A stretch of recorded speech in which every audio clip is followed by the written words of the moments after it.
যদি ইমাম দার রয়েছে বা আমাদের মধ্যে আলে রাসূলের মহব্বত রয়েছে,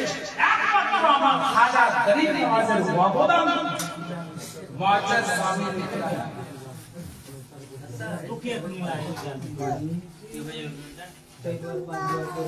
মুআজ্জাজ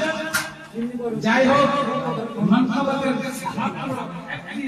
ছন্দ বলে আমি শেষ করব। শুনে আপনারা সুবহানাল্লাহ। बज़ में चिश्ती के बज़ में चिश्ती के उजाले मेरे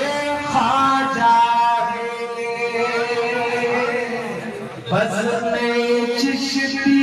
के बज़ में चिश्ती के उजाले मेरे ख्वाजा बस में चिश्ती के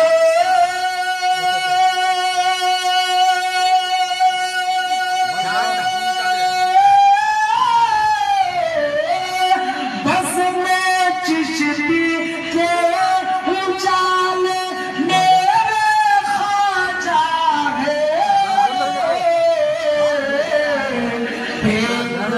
कितने खोले भाले मेरे ख्वाजा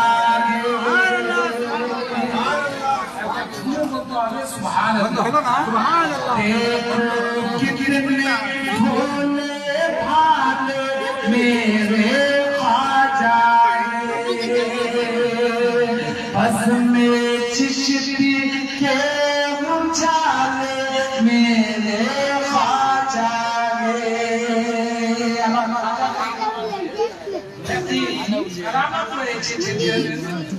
আপনারা যে কেরামতটা বুড়ি বুড়ি ওলমায়ে কেরামের মুখ দ্বারা শুনেছেন, সেই কেরামতের শেরের মধ্যে বলতে যাচ্ছি। শুনে একবার বলে দিন সুবহানাল্লাহ। এটা বুঝা গেছে এক হিতালে মে ওই রাস্তা কিনা বুঝা গেছে কেউ যাবে হয়ে গেছে सागर कसम दिया एक ही प्याले में एक ही प्याले में आना सागर कसम दिया एक ही प्याले में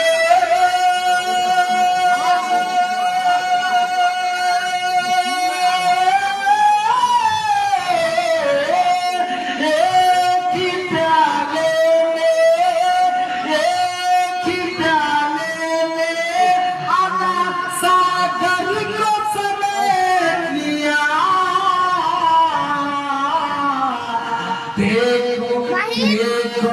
देखो कितने पावर वाले मेरे ख्वाजा देखो कितने पावर वाले मेरे ख्वाजा झूठे बोलते हैं सुभान अल्लाह। एक ही प्याले में एक ही प्याले में आना सागर को समेट लिया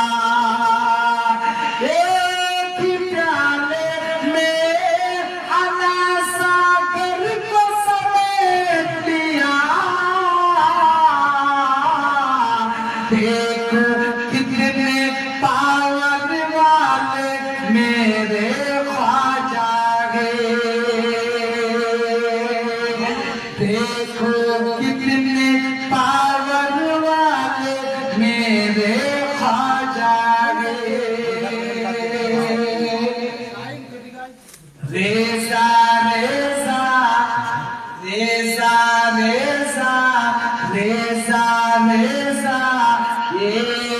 भारत यार हो जाता रेजा रेजा ये हिंदुस्तान यार हो जाता रेसा रेसा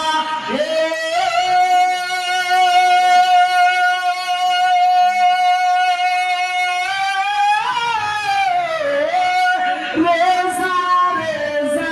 ये हिंदुस्तान यार हो जाता पूरे भारत को पूरे भारत को पूरे भारत को संभाले मेरे ख्वाजा गे पूरे भारत को संभाले मेरे ख्वाजा गे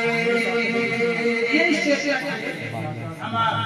হুজুর মাসুম মিয়াকে আমি নিয়ে যাচ্ছি কারণ আজ যদি হুজুর মাসুম মিয়া আমাদের বাঙালি না আসতেন আমাদের ঈমান সঠিক থাকতো তুমি একবার বলে দিন সুবহানাল্লাহ আমার মাসুম মিয়ার নামে একবার বলে দিন সুবহানাল্লাহ रेजा रेजा ये बंगालिया हो जाता रेजा रेजा ये बंगालिया हो जाता रेजा रेजा ये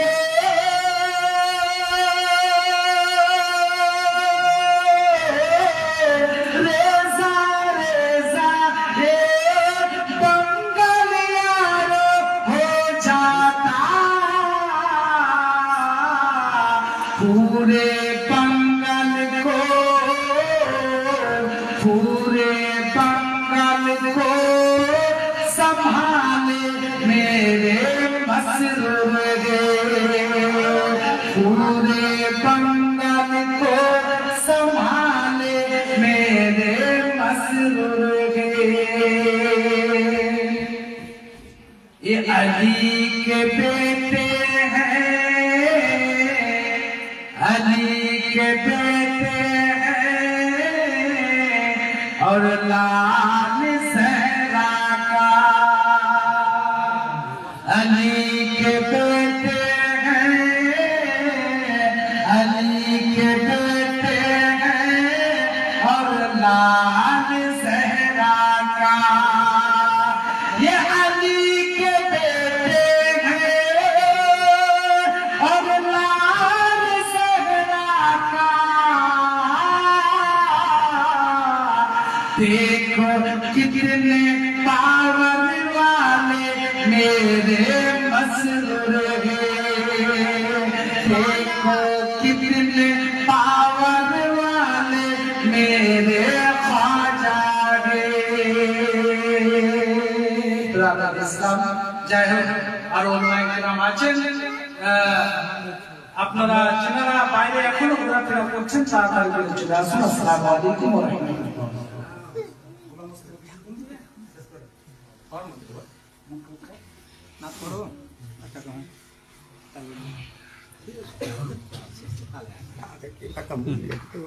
জুয়েলের দোকানে আল্লাহ আসসালামু আলাইকুম ওয়া রাহমাতুল্লাহ اللهم صل على سيدنا مولانا محمد وعلى وسلم صلوا عليه صلاة وسلام عليك يا رسول الله صلى الله عليه وسلم बुरा भला हो जो ऐसा बुरा भला हो जो ऐसा हो या गरीब नवाज बुरा भला हो जो ऐसा बुरा भला हो जो ऐसा हो या गरीब नवाज बुरा भला हो जो ऐसा हो या गरीब नवाज तुम्हारा नाम मैं तुम्हारा तुम्हारा काम मैं तुम्हारा होया गरीब नवाज तुम्हारा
काला गला दिल वाले फातिमा मेरे मतलब मिलत की क्या शान है मत काला गला दिल वाले फातिमा मेरे मतलब मिलत की क्या शान है बहुत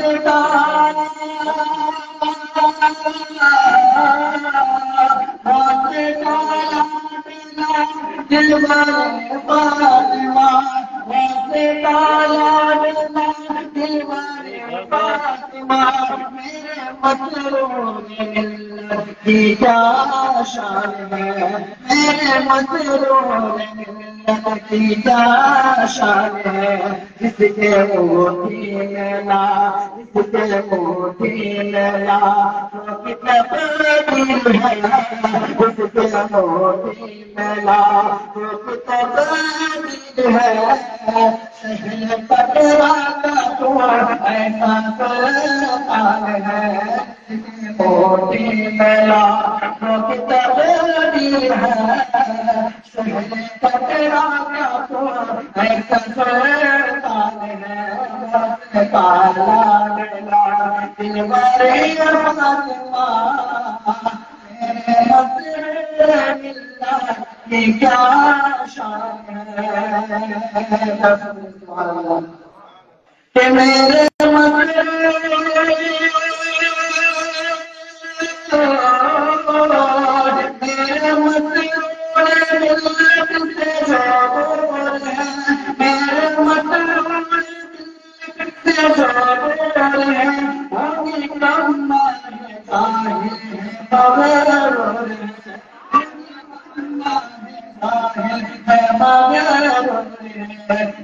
मेरे मसरूर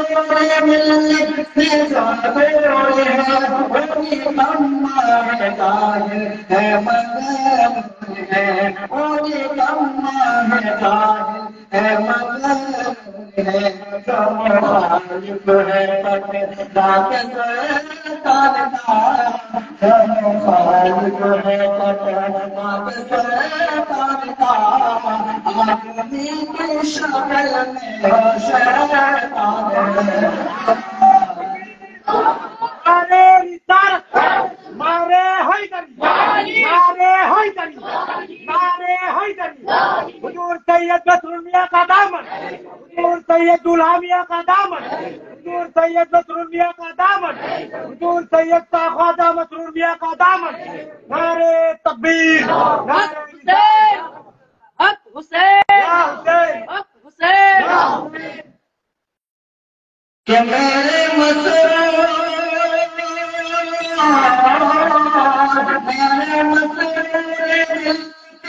जोर है वो भी कम्मा है ज़ाहिर है मगर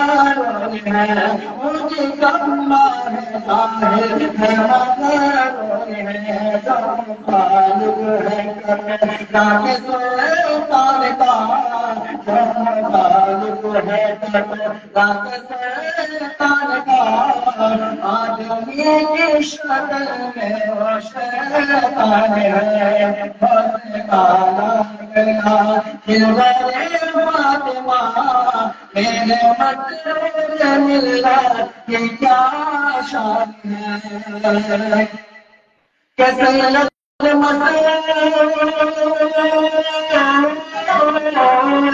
सैयद मसरूर मियां जिसको कहते हैं हम सैयद मसरूर मियां जिसको कहते हैं हम गुलशन पर जाए की हंसी फूल है गुलशन पर जाए की हंसी फूल है गुलशन पर जाए की हंसी फूल है उनके दादा उनके दादाली और नाना उनके दादाली और नाना उनके दादाली और नाना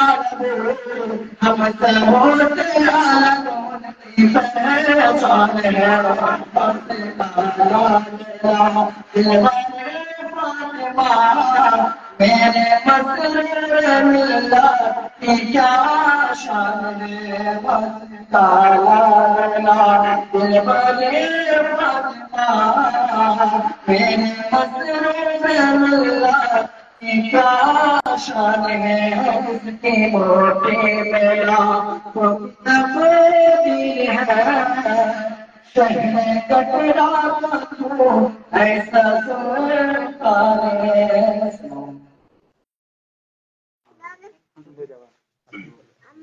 সুবহানাল্লাহ গুলাম মুস্তাফা এমনই একটা মানকাবা খাজা জলিল ওয়াজের সুনানে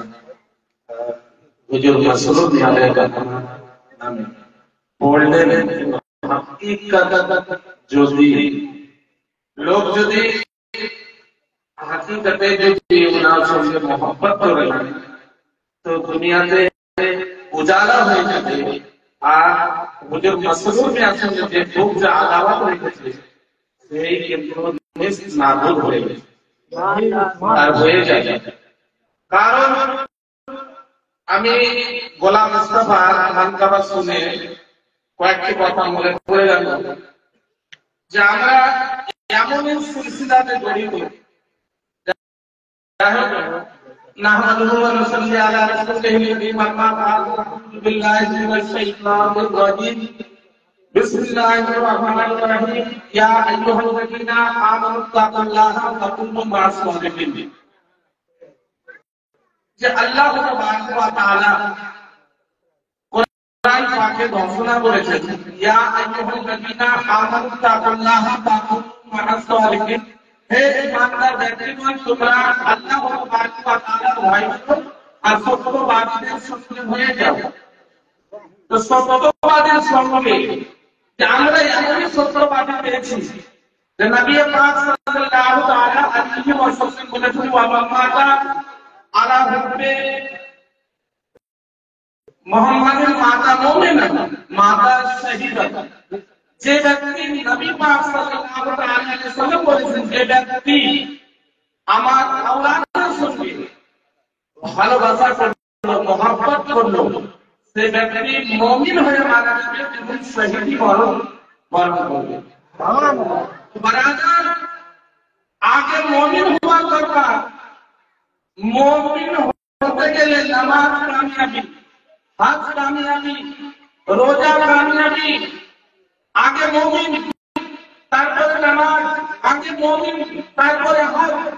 আগে মুমিন তারপরে রোজা আগে মুমিন তারপরে সমস্ত ইবাদত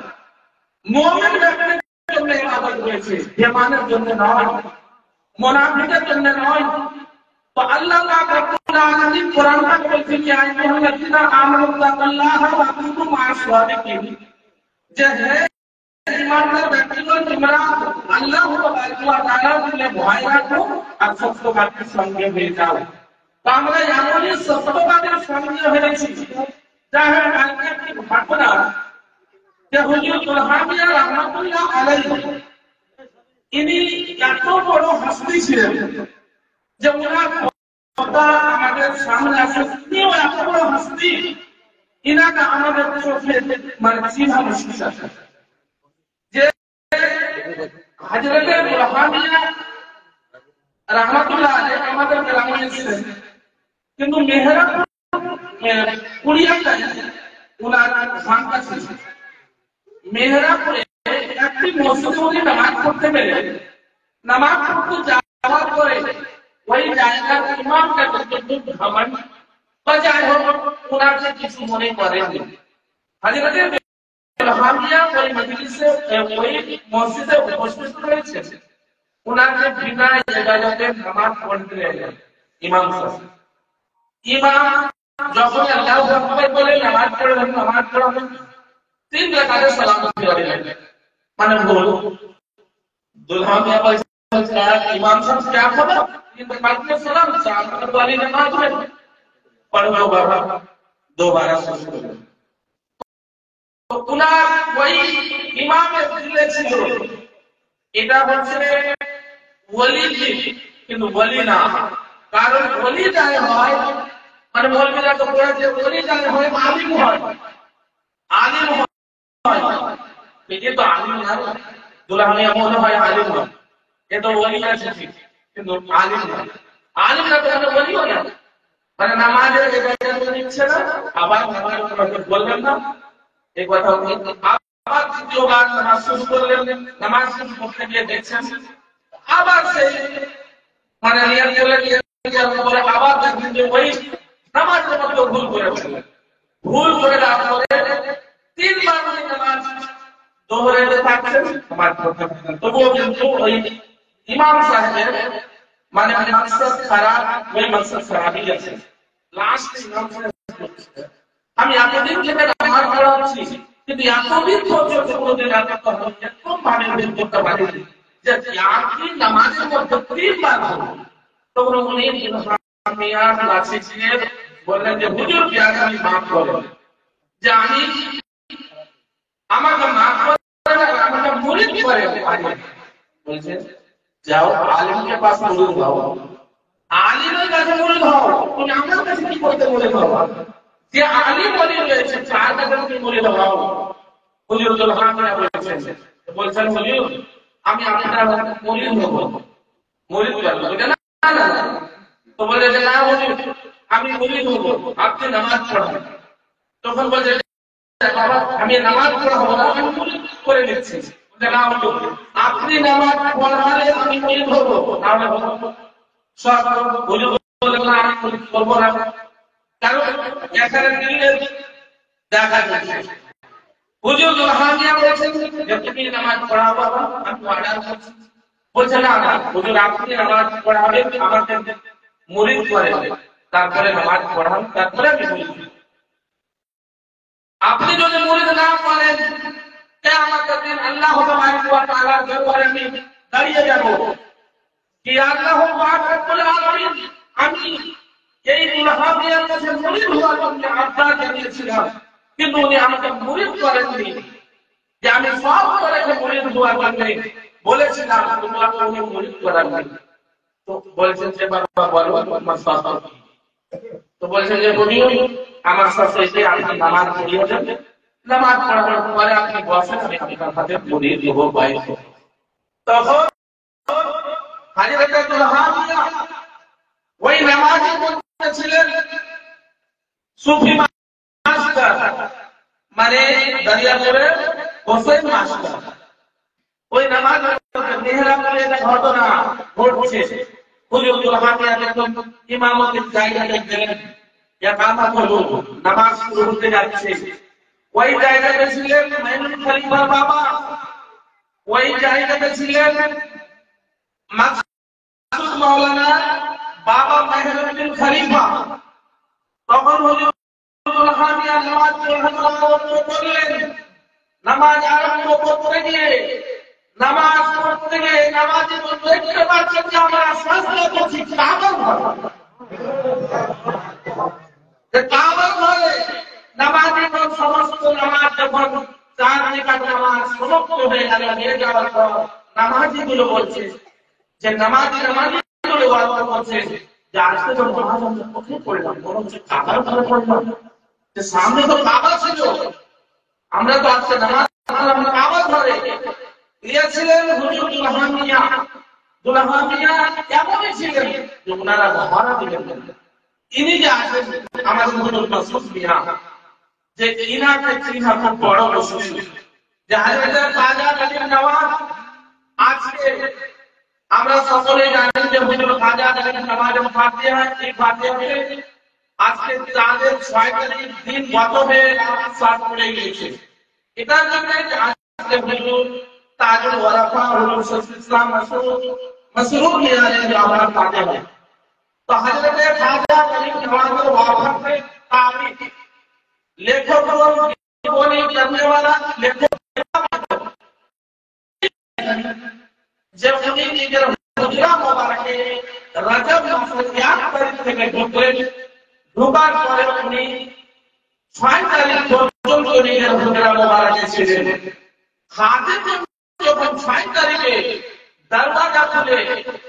মানে হুজরা থেকে যখন আওয়াজ পাচ্ছেন না খাদিমগণ তখন পরেশান হয়ে গেলেন দরজা ভাঙলেন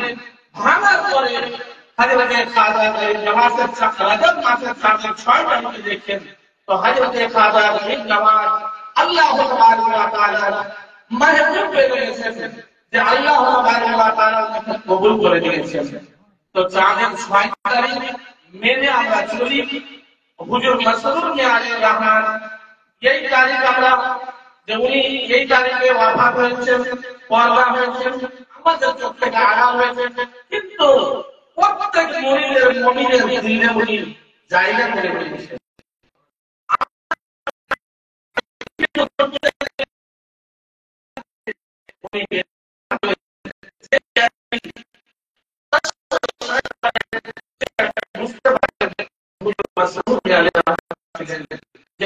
খাজা গরিব নওয়াজ রাদিয়াল্লাহু আনহু খাজা ওসমান হারুনের 20 বছর খিদমত করলেন। 20 বছর খিদমত করার পরে আল্লাহ তাবারক ওয়া তাআলার দরবারে খাজা ওসমান হারুনি রাদিয়াল্লাহু তাআলা আনহু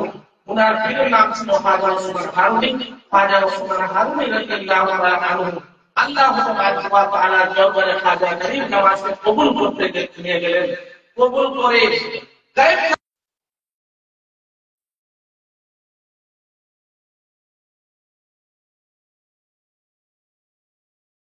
যে আমি কবুল হবার অতক্ষণ যতক্ষণ পর্যন্ত আমার মুরিদের কিয়ামত পর্যন্ত আমার সিলসিলাতে যত বাইর হবে সমস্ত জান্নাতের গ্যারান্টি না দিতে গেলে আমি কবুল হব না বলতে বলছি। তো আল্লাহ তাবারক ওয়া তাআলা এই খাজা গরিব নওয়াজের কওলটাকে কবুল করেছিলেন যে হে মাইনুদ্দিন যাও যে আমি তোমার কওলকে কবুল করলাম, কিয়ামত পর্যন্ত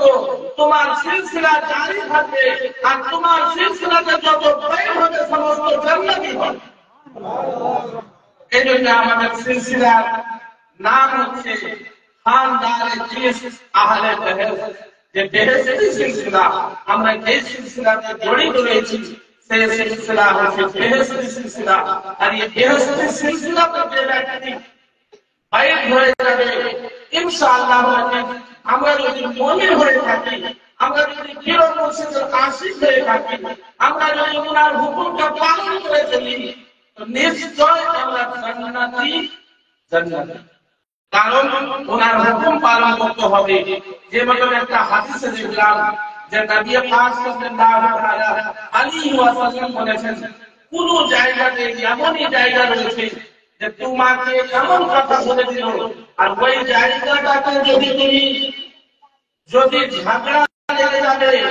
আর ওই জায়গাতে তুমি ফিরে চলে আসলা শান্তি মনে, তো নবী পাক বলেছেন আমি তার জন্য জামিন লইলাম যে সেই ব্যক্তি ঝগড়াকে দূর করে শান্তি বলে চলে আসে। সেই ব্যক্তির জন্য জামিন যে আমার কর্তব্য কি হবে, যেই জায়গাতে ঝগড়া লাগানোর কথা হবে সেই জায়গাতে দূরে হয়ে যায়। আল্লাহ কাজ হচ্ছে যেমন আমার হুজুরের কাজ যে যেই জায়গাতে শান্তি করে দেওয়া, যে অনেক জায়গাতে দেখবেন যে আমার পীর মুর্শিদ প্রত্যেক জায়গাতে শান্তির কাজ করছেন। আমাদেরকে সেই মতন শান্তির মতন পীর ভাইদের সঙ্গে থাকতে হবে, আমাদের সকলকে থাকতে হবে পীর ভাইয়ের সঙ্গে এমনই মহব্বত করো যে আমার পীর যে মতন মহব্বত করে, যে মতন আমার হুজুর মুরিদকে যে মতন ভালোবাসে সে মতন আমাদেরকে পীর ভাইদেরকে ভালোবাসতে হবে। এক কথায় যে সকল পীর ভাই আমরা এক হয়ে থাকবো, সকলে যদি এক হয়ে থাকবো আমার হুজুরও খুশি হবে। আমার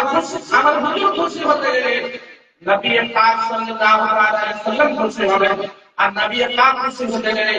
আল্লাহ তাবারক ওয়া তাআলা খুশি হবেন। যেমন হযরত খাজা গরিব নওয়াজ আজমিরি রাদিয়াল্লাহু তাআলা আনহু যখন কোন জানাজা যেতেন তখন উনি জানাজাতে শামিল হয়ে যাওয়ার পর উনি মাগফিরাত কামনা করতেন, দোয়া করতেন। দোয়া করতে একদিন তার ঘটনা হযরত খাজা গরিব নওয়াজ রাদিয়াল্লাহু তাআলা আনহু উনি যখন জিয়ারত করতে গিয়ে দোয়া করতে গিয়ে কষ্ট হবে উনি দেখতে পাচ্ছেন যে কবরবাসীর উপরে আযাব শুরু হতে যাবে।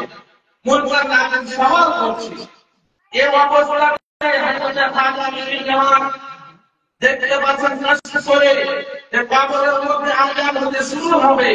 সেই ব্যক্তিরা ছিলেন কে? খাজা ওসমান হারুনি মুরিদ।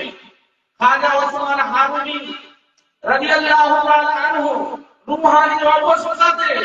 ফেরেশতার সঙ্গে কথা বলছেন যে এই ব্যক্তিকে ছেড়ে দাও ফেরেশতা মণ্ডলী, এই ব্যক্তি হচ্ছে আমার মুরিদ। তখন হযরত খাজা মীর জামান কবরের উপর থেকে কাশফের মাধ্যমে দেখতে পাচ্ছেন কবরের মধ্যে কি হচ্ছে। তখন হযরত খাজা ওসমান হারুনি বলছেন যে আমার মুরিদকে ছেড়ে দাও। তখন ফেরেশতা মণ্ডলী আল্লাহ তাআলার দরবারে হাত করতে লাগলেন, ইয়া আল্লাহ পাক রব্বুল আলামিন, এখন কি করা যায় যে তোমার দোস্ত কোরআন পাকে বলেছিল যে যে ব্যক্তি আল্লাহ তাআলার ওলি হবে সে ব্যক্তি আল্লাহর দোস্ত হবে। তো আল্লাহর দোস্ত ওলি মানে হচ্ছে আল্লাহর দোস্ত। যে আল্লাহ পাক রব্বুল আলামিন তোমার দোস্ত বলতেছে যে একে ছেড়ে দাও, আমার মুরিদ রয়েছে, আমার দোস্ত রয়েছে, তো এখন কি করি আল্লাহ পাক রব্বুল আলামিন? তো আল্লাহ তাআলার একখানে মুরাদ আছে, হে ফেরেশতা মণ্ডলী, যখন আমার দোস্তের দোস্ত রয়েছে, আমার দোস্তকে ছাড়তে বলছে, তাকে ছেড়ে দাও, আমি দেখছি। তখন আল্লাহ তাআলার হুকুম মোতাবেক হযরত খাজা ওসমান হারুনি ওই মুরিদটাকে কবরে দিয়ে বাঁচিয়ে দিলেন। সে মতো মুরিদ ছিল, ওই মতো মুরিদ আমাদেরকে হতে হবে। আর একটি কথা যে আজকে আমরা